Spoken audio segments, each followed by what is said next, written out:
Hi, and welcome back to Mrs. Mummypenny Talks. And we are now on to episode 6 of the Big Questions. And today I'm joined by another guest. Every episode is with a guest. And this week it's with Kia Commodore of Pennies to Pounds, aka Pennies to Pounds. It's Yes, not it's same not thing, really yeah. like not really like Lynn, aka Mrs. Mummypenny. Yours is more a generic name, isn't Yeah, it? it's true. It is, yeah, that is true. Yeah. But thank you ever so much for joining me. And we are going to be talking about the big question or the big statement, which is I'm terrible with money, which I get sent to me all the time on social media, DMs, comments, normally women saying that they don't understand money, they're scared of money, they're not comfortable with it. So I thought it'd be a perfect thing to sort of explore with you because I'm sure you get the same. Absolutely. I mean, I get it all the time like you. People always think that, if they're bad, then that's it, or, they can never improve. So, yeah, I'm excited for this episode. Yes. So before we get into the meat of the episode, though, tell me about you and who you are and where you come from. Yes. So, my name is Kia Commodore. I am the founder of financial literacy platform Pennies to Pounds, which I started almost 5 years ago now in 2019. And at Wow. that time, I was a third year uni student who was working part time at Apple at the time. Prior to that, I was recording YouTube videos, personal finance ones, predominantly for my friends because they didn't understand things. Obviously, it's on YouTube, so people could find it, but it was more so my friends wanted information, and I was fortunate enough that I had the information. And then it was the following year, 2019, when the Help to ISA was closing, and one of my friends who knew I was creating personal finance videos because I stopped at that time asked me if I could explain it in layman's terms because she said my mum told me to get it, but I don't really understand it, so can you explain it so I can understand what I'll be opening up? So she told me to tweet it and then screenshot the tweets and put it on Instagram because it's easier that way. So I said, okay, I'll do that. And then I remember making that Twitter thread and I posted it. I had like 800 followers at the time. Posted it, went off to work, didn't have my phone on me. Then 4 hours later, I came back and the thread had gone viral. I didn't even put it on Instagram yet. So the whole purpose of me doing the tweet was put it on Instagram. I didn't put it on Instagram yet, and I had like 5,000 followers out of nowhere in a couple of hours, and I had hundreds of DMs asking me questions about this, that, which bank is good, should I do this, and it kind of just spiraled from there. And it was initially just the podcast, Pennies to Pounds, Wow. and then in March, I say 2020, we all know what happened then in the whole world. Everything went into lockdown. And then that's when there was more of a demand for personal content in general. So that's when I kind of expanded to social channels because I was basically synonymous with the brand. So people would follow my personal channels looking Yeah. for personal finance content. I didn't want to feel like I always had to post personal finance content. I couldn't just post as a third year uni student who's also turning 22 and just wants to live her life. That's Mm-hmm. why I said, let me create the social channels, the website, and then it all kind of snowballed from there. Yeah. And so at the moment, then, so you've got your really successful podcast, which has been Thank you. going for a long time, hasn't it? Yeah, it has. Yeah, it's been going for. This is technically the 5th year of doing a podcast now. Mm. So it's been a long Yeah. time. And for a podcast, that's good going. That's a long It's a time, long isn't it? time. It's a long time. Yeah. It is. And it feels a little bit like everybody's got a podcast now. But the thing is I love podcast content. I walk a lot, so I do 15,000 steps a day. For like My goal. That's my goal. it takes quite a long time, but it's a lot quicker if you run it. That's all I'll say. But I consume a lot of podcasts when I'm out walking, and I just love that medium of communication. I think you get such honest conversations, and I know we're not sat in a room together, we're doing it online, and I think there's a different level of intimacy when you're in a room together, isn't there? Or authenticity, whatever word you want to use. But yeah, you say stuff on a podcast that you wouldn't say anywhere else. Absolutely. I mean, I've shared various stories on my journey that I probably have only ever shared on podcasts. I wouldn't, not for any particular reason, but it's just when you're doing a talk, even if you're doing like a keynote speech, it's just not appropriate to say some stories because it just doesn't fit in. Whereas on a Yeah. podcast, you could just be talking and all of a sudden you go down a different topic. And now I'm sharing something I've never shared before because we're just having a normal conversation. Yeah, it's a great chat, isn't it?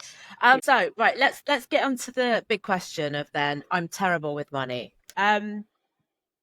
basically the concept of this, so this is season 6 of my podcast. There's no pattern to the numbers. Like some seasons have 7 episodes, some seasons have 30 episodes. I don't really know. But I've had a break for a year because I think it's, with podcasting you're meant to put an episode out every week, no fail. But I was just getting a bit like I'd had enough of it and my creativity had ran out. But I took a break for a year and now like I've got the creativity back again, and I came up with this, I think is a really good concept for a season. And it's not just money stuff I'm talking about, it's like career, it's psychology, it's so like the first episode 2 was what is happiness, which I talked to Timmy, Mr. Moneyjar, about. So, I'm just trying to open up like the things that I'm really interested in, because I'm not just money. Like my strapline has always been healthy wealth, body and mind.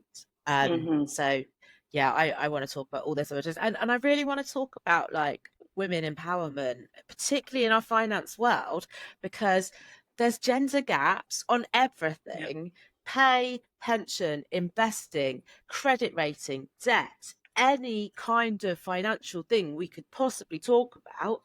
Women are worse off than men.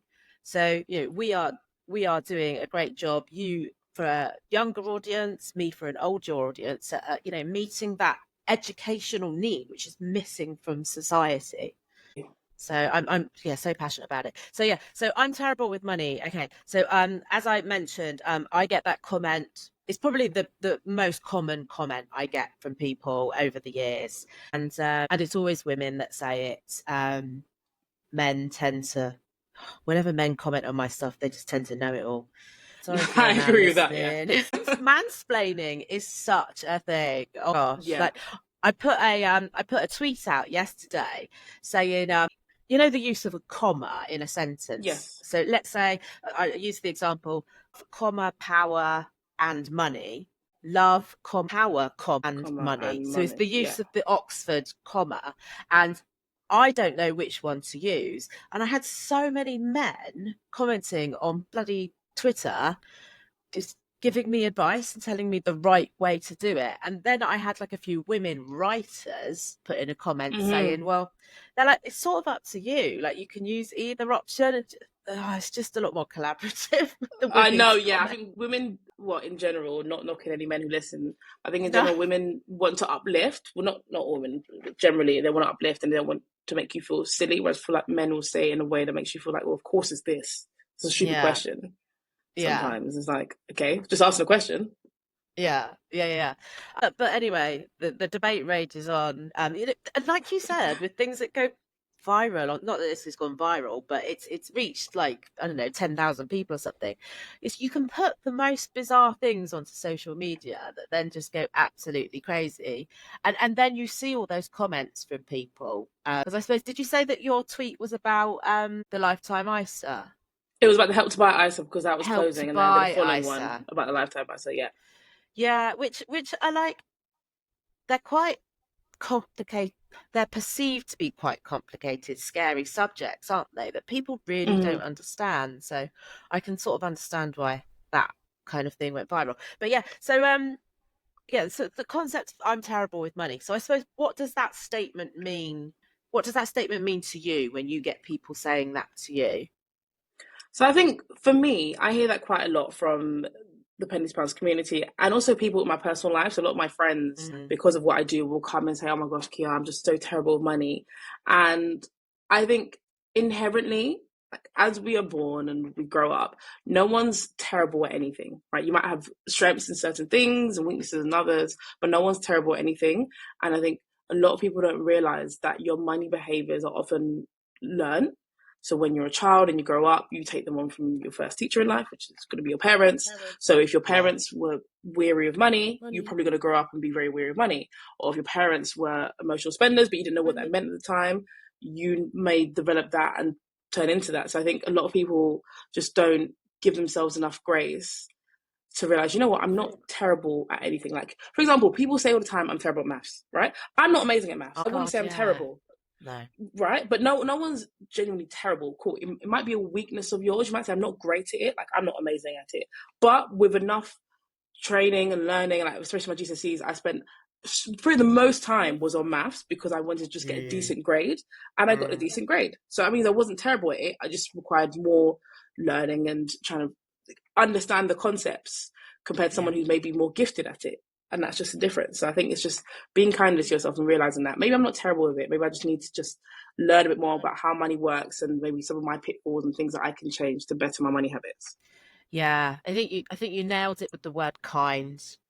We just need to be kinder to ourselves. We are not terrible at anything. And the thing with money is you can relearn it.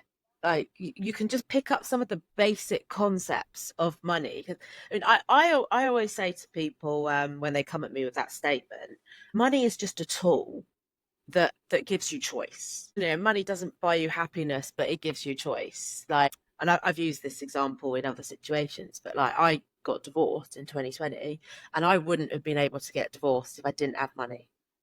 Mm, that's true. Classic Mm. example. If you're an unsuitable partner, boyfriend, husband, whatever, you need to have some money to get away, to split up.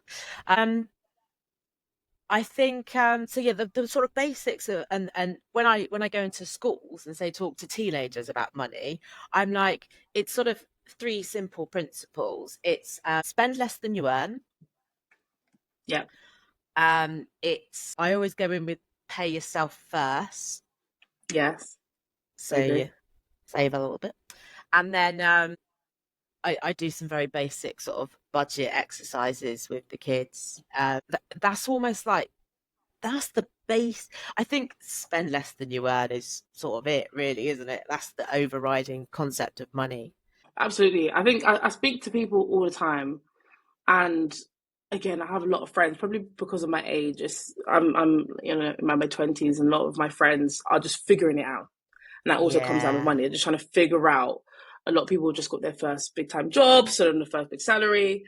You'd be surprised. Even last week, I had to have a conversation with my friends because he works a lot. He's got quite a few side hustles, but often money will come in and then go straight back out, or something quite frivolous. yeah, And I'll say to him, like, I get it, we're young, there is that enjoyment element, but if you earn £300 from a side hustle, £300 shouldn't go straight back out unless you had to cover a bill. Like, and I know he's not covering a bill. He's buying some, I don't know, some t-shirts or something that he wants. trainers. Yeah, Yeah, something like that. And I'm just like, that's not how it's not sustainable.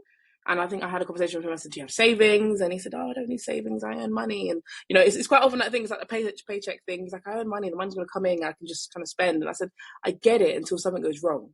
It's like this idle place you're in because it's like everything's running smoothly and everything's running fine. But last year for myself, everything was fine. I was driving and my brakes went in my car, completely went, and that was £400 gone. And I told him if something like that was to happen to you, you don't have savings to fall back on. I did, so I could fix my car the next day.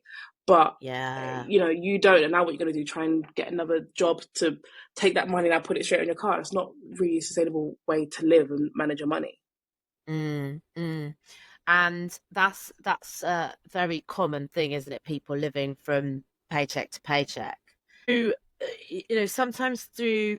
Uh, I'm almost thinking like there's some people on lower incomes that have no choice.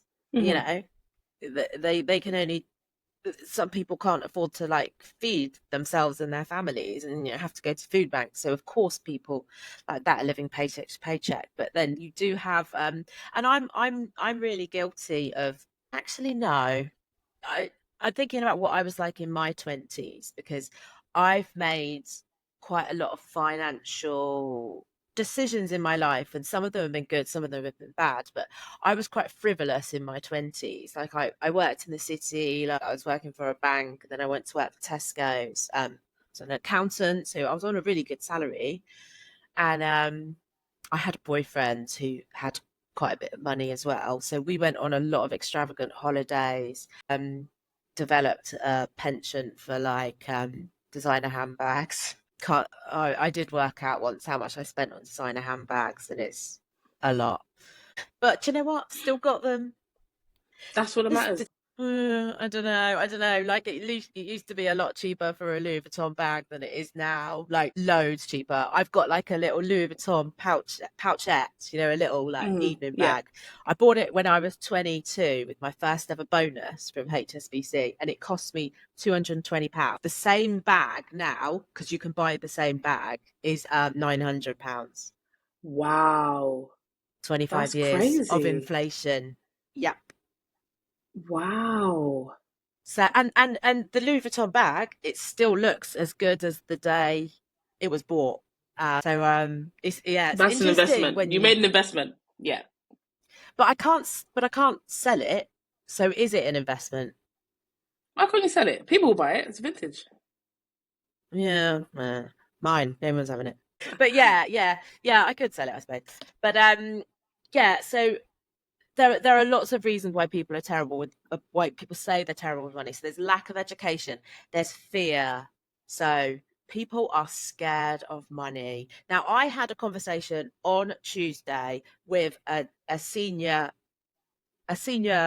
female person in a company, and she was like, oh, I'm so happy to talk to you because I'm really into money. I do all the money stuff at home. And I'm like, about your pension? And she was like, oh, no, I don't understand any of that. And she was like, she was my age, so Mm. I'm 47, so you really need to start thinking about your pension once you get a bit older, like I am, and she was. So I was like, can I just say to you, all your pension is a savings pot for when you don't want to work anymore. And Hmm. it's really tax efficient. That's all a pension is. Like, I think people just get really scared of the words and bury their head in the sand, and there's just so much fear and taboo around money, isn't there? There's so much, and I think pensions do themselves a disservice because I feel like the name isn't exciting. It doesn't sound like something I want to look into. It sounds very not for me.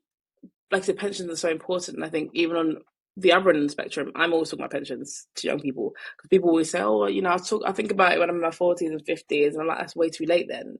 But Yeah. in general, money is that taboo subject. Unless you're doing extremely well, then you want to flaunt it, you want to tell everyone about it, you won't stop talking about how much money you have, or you won't stop showing how much money you have, then people don't talk about money. People who are in the middle or on the lower end just don't want to talk about it. And I think even obviously Mm. my friends know I will bring up money all the time, different Hmm. conversations. And I'm the friend who's not afraid to tell people that's expensive. That restaurant, I'm like, no, we're not going there. Or I mean, me personally, I'm only gonna get one thing, or I don't mind saying those kind of things because I don't really Your fear job. talking about money. Exactly, it's my job, and I'm not really fast. So I think a lot of my friends find comfort knowing that if we're going to go out with Kia's going to find something which is probably cost efficient because I'm going to go to a restaurant. I'm going to say, right, we're going to get this, and this for that price. That's a good deal. Or if it's too expensive, and imagine like someone's birthday, I might just say I'll be there, but I'm going to get one thing because I'm a really expensive restaurant, and I just don't really feel like it fits my budget today. So a lot of my friends find like, phew, Kia's the one who can speak. I don't have to feel like, some friends will just go out and take things out on credit just to be able to go Mm. to places as opposed to just Keep saying, up I with the can't afford that. Joneses. Exactly. Just saying, I can't Mm. afford that, which is why I think we need to make it more of an open conversation. I shared a while ago on TikTok that when I was working one of my jobs, we all had a pay rise. So everyone who worked there, we had to go in for a 5 minute meeting or 10 minute meeting to talk about what we're doing well, what we can improve on, and then our pay rise. And then when I went in, so everyone was telling each other, and I made it a thing. I said, everyone, come out and tell us what you got because we're all doing the same role, similar hours. We should all be on the same thing. So everyone Amazing. would come out and say, I got this, I got that. And then I remember I went in and I got offered, bear in mind, I was on an hourly rate. I got offered like a pound or two lower than everyone I'd heard that whole day, right? Men and women. So everyone's on the same thing. Wow. And then I got offered lower. And there was no reason because I was doing a great job. There was very little to work on compared to my peers. And then I said, well, that's not fair because I know that some of my peers have gotten X, Y, Z. We're all doing the same job, same hours. I should be on this. And they didn't like that. My managers were like, well, you shouldn't be talking about money. Like, why is everyone discussing it? Blah, blah. And they're like, who did you speak to? So that's immaterial. Just know that I know. Anyway, they brought mine up. But then the next day, they called a team meeting and they said that it's inappropriate to discuss Yeah. what has been spoken about at your individual meetings because they're meant to be private and one on one, right? And I think they asked and they said like who was kind of like who instigated it. And I said, guys, you can say it's me. I'm not afraid. Because I don't think that's my personal information. I don't know why you shouldn't be able to tell someone, oh, I'm on X amount per hour. You'll work here. But I think again, it's higher up than people realize. The fact that it's so taboo in our society to talk Yeah. about money. Because how is my manager at the job called a team wide meeting to say, don't talk about how much you got as a bonus or a pay rise at work? Yeah. Um, I um I am recording a podcast today. My son's just walked in because That's fine. he's on GCSEs. He's not got a morning. I've got three boys that are 16, 14 and 11. So Gosh, you're always busy, Lynn. Oh my gosh. I know, very, very. I've lost my train of thought. Yeah, I was going to say to you about the taboo subject. So we are very privileged in the job we do that we've got these incredible platforms where we can talk about some of these areas. Like, and I really enjoy talking about taboo things. I have no qualms talking about divorce and particularly the sort of financial side of it, just to help people because that's Mm-hmm. something that people find so scary. Another thing that I talk about a lot is death, actually, because it's inevitable. It's going to happen to all of That's us. true. Things like we should all have a will, particularly if you've got financial responsibilities, if you've got a mortgage, if you've got kids. Do you know what? So I've had the challenge back to me, like I've got no money. Why should I write a will? Well, no, there's other things you put in your will, like the songs you want played at your funeral, and Mm-hmm. what you want to happen to your favorite necklace, or it's just an expression of wish, but a legal expression of wish for when you die. So yeah, I just think yeah, be bold and talk about those kind of things that people are scared to talk about, because then we're making it more socially acceptable. Exactly, exactly. And I remember off the back of Wills, I remember a couple of years ago, so I was probably what, 24? My friend was 23, and she asked me to come to be a witness for her will signing. And I was like, "You're 23," and this was even though I understood will. I was like, "What exactly is she writing in her will?" And she let me have a look over it. She wanted to give stuff to her mom and her brothers and her family members, and I was like, "Oh yeah, that's actually quite interesting," because this is the beginning stages of me building this business. So similar to what people have said, I Mm, didn't think I had a lot to give. I mean, yes, I have a few things that mean stuff to me, but I didn't think I had enough to put into a will at my age to have one written. But when I saw her with her one, I said, that is so smart. She's like, I'll update it as and when. And I've been back since. I think about 2 years after that, she updated it and I had to be a witness again for her to mm, sign her will. But I was like, wow, wow. Yeah, there is stuff that you can still put down. And it's not that anything's going to happen to her. She's not ill, nothing like that. But she just mm, has now got assets and things that she wants protected. So she's like, let me just get one mm. written as early as possible. And I can update it as and when major things change, which is a smart plan. Yeah, yeah, yeah. That's the thing with wills is things change all the time, so you have to make sure it's updated. Like when you get divorced, make sure that your money isn't still going to your ex-husband. Mm. Also, a really important thing to check on that, because it it came up. I was with pension bees today for lunch, and we were talking about expression of wish forms. Basically, if you die under the age of 75, your pension pot, your defined contribution pension pot, goes to the beneficiaries you put in your expression of wish form. And I was like, gosh, Brooke, I don't think I've done my expression of wish form. And she was like, right. We opened up the app because you can do everything on the Pension Bee app. This is not an ad for Pension Bee, but I got there. And she showed me how to do it in the app. Like, I've got 150 grand in my pension, right? I Mm. had no people set up. Oh my gosh. So then I was like, oh, so I literally filled it in then and there. I'm like, this is now legally binding, isn't it? That my money now goes splits three ways between my kids. Of It's as course, simple yeah. as that. And yeah, so I literally set up my expression of wish then and there when I was at lunch with Brooke from Can you Pension Bee. It imagine? was amazing. But then I was like, well, what would have happened if I walked out of here and died?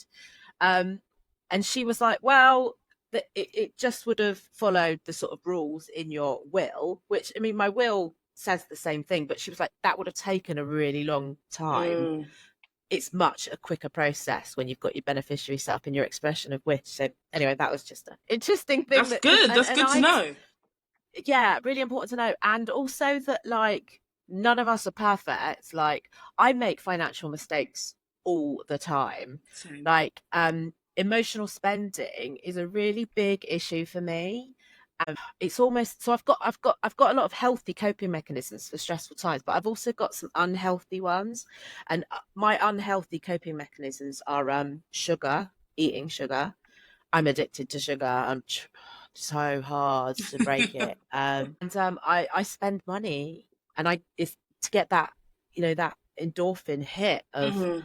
of like a few weeks ago. I spent like 50 quid on some makeup. Like, I didn't Mm, need to spend 50 quid on some like miracle balm. I didn't need to, but yeah. Instagram made me do it. Social media, it's always that targeted ads. Yeah, yeah. And not and making that instant purchase when you see it. Like, if you just chuck it in a basket and think about it for 24 hours, there's no way I would have spent 50 quid on that makeup. Yeah, There we no, go. 100%. 100%. Yeah. Yeah, so definitely work in progress. So right, how what have I written there? How to learn. Can't read my own writing. Um yeah, it's so if you've got if you feel like you don't understand the basics of money, what would you recommend people did as sort of a simple, quick, easy way to learn the basics? I think simple, quick, and easy. What I would say is number one, most people on social media find someone like me or you to follow to understand because we're all sharing the basics. Yeah, Number two, I would say would be to figure out what it is that you actually want to learn and then just go and find articles online because I think, well, I mean, it's a blessing and a curse, but I found since the COVID pandemic, there has been a bigger like shone on personal finance. So there are so many articles which will break down what is budgeting, how to save, what's, I don't know, the 50-30-20 budgeting rule, all those things that you might have heard of but you don't understand. There are probably hundreds of thousands of articles online now that yeah, will simplify it for you. So you can just type in that term and you can understand that. And number three would be to listen to podcasts. Obviously, if you're listening to this one now, mm, then you're already on the right track. But there are tons of podcasts again, like on pennies pounds. I think I don't know if you find the same, Lynn, but I will record episodes. Like, obviously, I've done episodes on how to budget, I've done episodes on savings, but sometimes you need to do it again. But obviously, in my yeah, head, I'm like, oh, we've already done that. But it's new people listen all the time that yes, even though I might have done it 6-8 months, a year ago, you do it again and it is still a fresh yeah, episode. And for someone else, is still going to take new information from it. So there are always podcasts which are putting out content all the time yeah. to break down those topics into simpler pieces. What are your favorite personal finance podcasts? That's a good Obviously, Pennies to question. Obviously, Pounds and Mrs. oh no, I was Mummypenny going to say Talk. yours. Yes, there we go. I would say so. If you're talking UK based, and this sounds weird, but my dad has got me onto some US ones just Oh, because, really? yeah, even though it's not like you can't necessarily take it because they're talking about dollars and stuff, but the overall concepts and what they talk about is still Mm, very interesting and it's more macro, so it's more like on a global level. If you're yeah, talking about UK based, I like Laura's one, Money, Mind, and Soul. Her one's really good. yeah. Has is about more psychology of money and how that factors in. It More, just to Yes, Laura give and her a more. name check. Yeah, sorry, I was throwing Laura there. Yeah, Laura and more. Just Laura. I know, just Laura. Sorry, too personal. To be fair, I think everyone, all of our peers who've got podcasts, obviously Timmy's got the Mr. Money Jar show. Everyone has got great podcasts, but if you're talking about the American ones, like I mentioned, then Okay. Planet Money are very interesting. So they're less about like how to budget, what you're saving. They're more about things that you want to understand. Like for example, the interest one that my dad sent me was why is in the US they can't bank transfer. So like why is that the case? Yeah, What? they can't bank transfer. That's why they have Cash App, and that's why they use that. They bank transfer is not part of their system. It's so Oh, archaic they don't have God. that exactly. But I find that quite interesting. So I think if you're looking to like understand about money in that aspect, Planet Money run by NPR is really interesting. That's really interesting. So I think it's really important to look at money on a micro level, but also on a bigger, macro level. Mm. I talk quite a lot about economics, like on radio and TV and stuff. Like I studied it, and I'm just really interested in it. I've got a maths degree, but I'd love to do an economics degree. Go do it. You should just do like one of those ones you can do at home. Yeah, like an open university one. Well, I mean, Yeah. I live near Cambridge, so Oh, it's easy then. really Yeah, you should apply for quite that. quite like to, but I looked up the cost of it to Oh, yeah, do a it's worth it. master's. So a master's is like a year or two at Cambridge Uni, and I know it's because it's Cambridge. It was like 30 grand. No, it's because it's Cambridge. Because I looked at a I master's know. similar to you to do economics, but not. I think it was like Coventry or Warwick or something else, somewhere else. Because I Warwick's went to good Coventry. then. Yeah, because I went to Coventry University, so that's why I was looking that side, and it was like 13,000. So that goes to show you that it's 30 grand because it's Cambridge. That's crazy. Yeah. Yeah, I don't know. It might be something I do.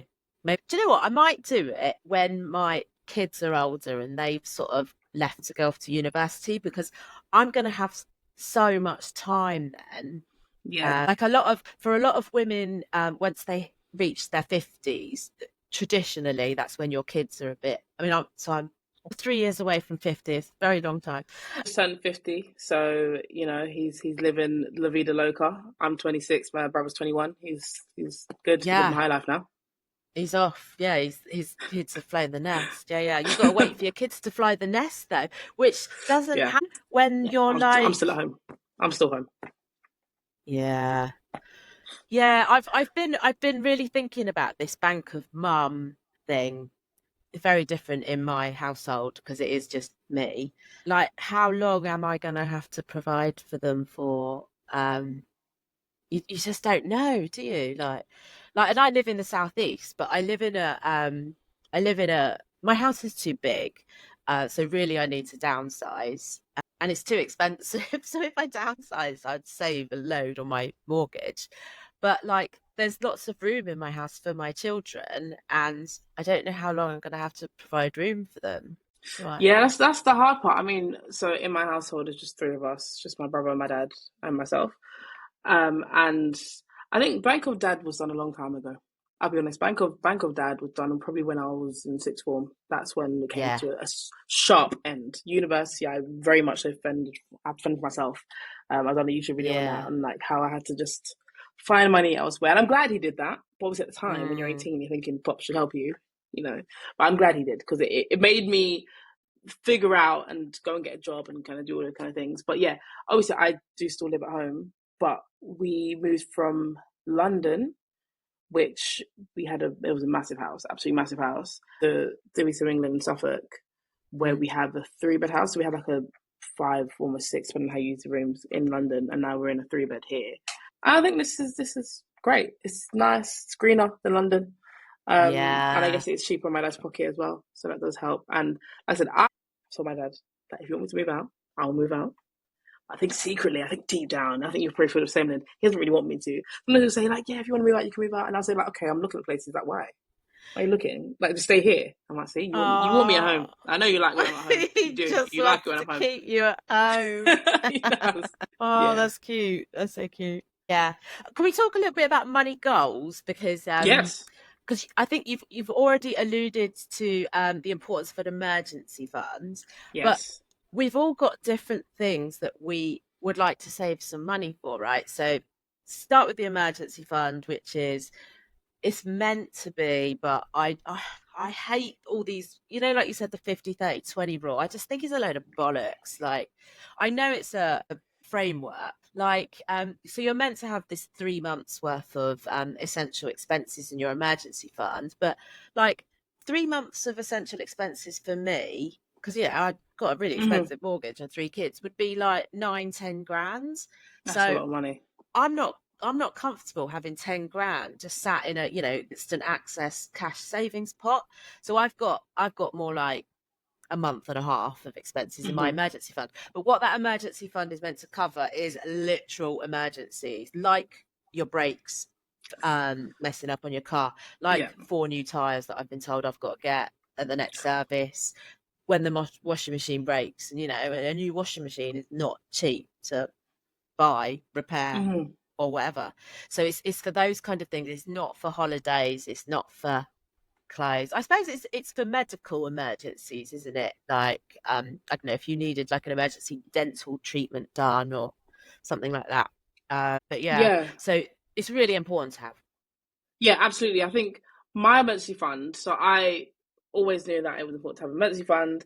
And there was one point, again in uni, I think university is when everything happened to me, but university, also in my final year, actually, but at the beginning of my final year, I was writing my dissertation, I had my emergency fund there, but I was also still working, so I wasn't really that focused on it. I think I had probably about, at that age, at about 2021, I had probably about £700, £800 in it, in that emergency fund, which is a lot for me at that That's age. that's a lot at that age. Bloody It hell, was a yeah. lot of money because I'd put away. So I think I earned about £800 a month working part time, and I put away about £200 of that into my savings because I didn't really need that money. I was living at university, and, I didn't really need a lot of that. Sometimes I'd take it out for different things, but cool. I think at that point I had that saved, and then I got into an accident, non-fatal, but I'd broken my arm, which then meant that I couldn't finish my dissertation in time, so I had to delay uni, Oh, and then work. God. Yeah, so my part-time job I couldn't work anymore, so I was working at Apple, and I was on probation, 6 months probation, and I was going to pass it. That was fine. That wasn't the issue. The issue was I broke my hand, and I had 1 week until my probation expired, which meant that I had to take my sick leave, obviously the week before, but that meant I wasn't entitled to sick pay. So I had no pay for 3 months because I'd broken my arm. So if I'd broken my arm a week later, I would have been completely covered. So I meant no income for three Oh, months. So I had to live off that emergency fund. Like you said, reason medical stuff, that is what it meant. I couldn't work because I physically had one arm and I had to mm, rest. But that was the money I had to live off. I mean, I wasn't really going out or doing anything, but I had bills that still had to come out because I paid for a mm, lot of things at that point. So I still had to finance that, which was great. I had that fund there, but it meant that when I got back to work, I had to really work hard to put the money back in and top it up. But again, you shouldn't be afraid to use your emergency fund because that is literally what it's for. That was an emergency. Didn't plan on obviously yeah, breaking my arm, but it was there for me to fall back on. And then when I'm fine again and I can earn money again, I continue to replenish that money and just a constant cycle and use it whenever you need. yeah. Yeah, and I think you make that emergency fund whatever you're comfortable with. When I was so in from between 2017 and 2019, I got into a real mess with debt and had 16 grand's worth of debt, which I paid off. But I also built up a teeny tiny emergency fund whilst I was paying off that debt of only 1,000, not only £1,000. So I know £1,000 is a lot of money, but that's what I felt that I just needed as my emergency fund there. So when you're paying off debt when emergencies happen, because of course something's going to happen, you just want to have that pot there that you can dip into, not go deeper down into debt again. So that worked really well for me when I was paying off my debt, which yeah, I have talked. There's another episode which is called my debt is out of control, which it's earlier than this episode. It's with Sarah Williams from Debt Camel, so that's worth listening to if you're listening to this and you're in debt. All the strategies are in there, and Sarah is amazing talking about debt. Thank you. But yeah, so there's other goals you might have. So your goal Yes. might be to pay off some debt, as we've alluded to, but then your goal might be to have incredible holidays every year. Yes. Yeah. Yeah. Better to save up for them than chuck it on a credit card. Absolutely. I mean, anyone who knows me and just stumbles upon my Instagram knows that I love to travel. And I think I'm You out. love your holidays. I love to not be in this country. I think right. I do. I think this year, I think I've set myself a record. I'm pretty sure I've been away every month since the year Have you? started. So Even if it's small where have you trips. been? Where have you So been to? I have to do it in order. So in January, I went to Canada. In February, I went to Malaga, Spain, and Zanzibar. So that was like a collective thing that I booked. Oh, That was cool. Did I go anywhere in March? Gosh, I'm gonna forget some of these. There's so many I don't remember. At some point, I went to Egypt. I don't remember when. I went to Jamaica. That's where I went in March. I went to Jamaica. April was Egypt, or was that May? See, I can't keep track. I don't know. I don't know. And then this month, I'm going to Cannes, Nice, and Amsterdam. oh, how So that's cool! fun. And yeah, and then next month, I am going to go to America. And that's me for the Yes, minute. That's me. That's me. that's Done. That's so me. many holidays. I know. That must have cost a bloody fortune. But a lot of them, I plan for. So I think people see my Instagram and obviously know Yeah. what I do, and they're like, "Oh my gosh, you just kind of spend." And I'm like, no, the Yeah. difference is that I work You've and I have saved. savings. So I plan what can I afford and what can't I afford. If I can't afford this for my savings, then I'm not going to go on it. Or like Malaga was a smaller one. Spain, not Yeah. Spain, France this month is smaller ones because they're in Europe. So obviously Europe's cheaper for us from the And the thing UK, is, so I can do it. Kia, is like you haven't got kids. Like That's true. you're Yes, you're in your 20s. Like when I was in my 20s, I traveled everywhere. I gained so much money on traveling because you've got that freedom. that's Like true. That's true. if you have the money and if it brings you joy and happiness, do it. Yeah, I think I that's where say. I am, and it's true. And like I mentioned already, like, yeah, I don't have any kids. I'm not married. I live at home, so I have a lot more of that financial freedom, I guess, in the sense that I don't have Yeah. responsibilities and things that I have to pay for that are, mean I can't travel as much. And I always say, Yeah. as and when things change, then my lifestyle will change. I will travel less, Yeah. Yeah. but I had a conversation with my dad because my dad had me fairly young, and he said that if he'd go back to around my age, then he'd travel more. So if he didn't have me at that age, and then that's what Yeah. he'd do. So I was like, well, I feel like the least I can do is honor you and travel, Yeah. on your behalf since you didn't get to do it at my age. I'm just going to travel the Yeah. world and see the world and send you FaceTimes and videos. There you So go. what about what's so let's talk a little bit about saving for a house because Yes.